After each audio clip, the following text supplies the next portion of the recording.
Hello sa inyo mga bay, welcome back ulit sa ating channel and update lang tayo regarding dito kay Coach Jimmy Alapag. Okay, so finally nandito na sa Pilipinas ulit itong si Coach Jimmy Alapag. Actually nung linggo pa siya dumating and kanina nga finally official na, okay, sa dinami-dami ng haka-haka regarding sa pagbabalik ni Coach Jimmy Alapag sa NLEX, whether magiging head coach ba siya or magiging team consultant ng NLEX.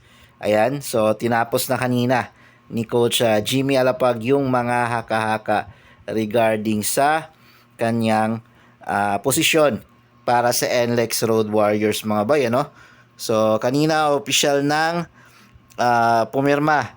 Okay, it's official na pumirmang bilang head coach, bagong head coach mga bay, ng NLEX Road Warriors itong si Coach Jimmy Alapag.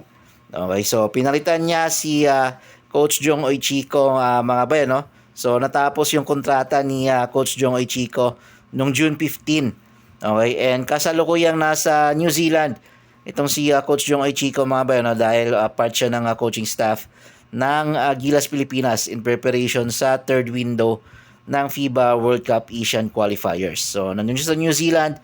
And kung matatanda ninyo, yung sinabi ni Coach Jong Ichiko dati kung papalitan ba siya ni Coach Jimmy bilang head coach, ayon sa kanya is malakas daw pa rin yung kanyang kumpiyansa na siya yung magiging head coach ng NLEX, may extend yung kontrata niya.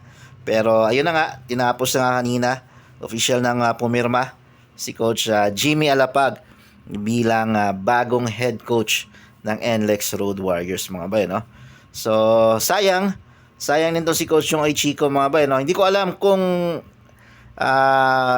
magiging assistant coach ba siya ni Coach Jimmy para i-mentor itong si Coach Jimmy Alapag, kasi ito yung pagkakaalam natin, ito yung first ever na head coaching ni Coach Jimmy mga bay, Ayan, so wala namang nabanggit kung anong mangyayari kay Coach Jong Ichiko, kung baka si Coach Jong yung malagay sa ibang posisyon, baka siya yung maging consultant ng NLEX. Alam naman natin na itong NLEX sister team lang din naman ng TNT, ayan, and Meralco Bolts, so MVP lang din yung may hawak dyan. So tignan natin kung ano yung magiging bagong role ni Coach Jong dito. And etong si Coach Jimmy is kinuha niya yung may mga coaching staff siya na kinuha niya na nakasama niya dati sa TNT. Example lang dyan si Coach Jamai Karin.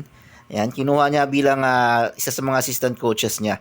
So, around the circle lang yung mga kinuha ni Coach Jimmy bilang mga head coaches niya or assistant coach niya dito sa NLEX. So, nakita na yung team ng NLEX kanina at si Coach Jimmy. And maganda to, nagkaroon siya ng tune-up game kanina. Yung mga bay. And sa opening day ng PBA Governors Cup, yun yung opening game sila ng NLEX kontra sa Macau Black Bears mga bay, So yan yung titignan natin kung magagampanan ba ni Coach Jimmy.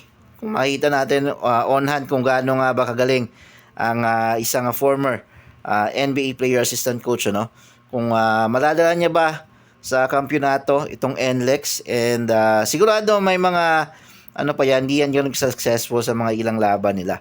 Okay? Pero tingnan natin kung ano yung maging sistema dito ni Coach Jimmy under sa NLEX Road Warriors. So abangan natin kung kaya niya bang dalhin sa kampyonato ang NLEX. Yun lang mga bay, maraming salamat sa panonood.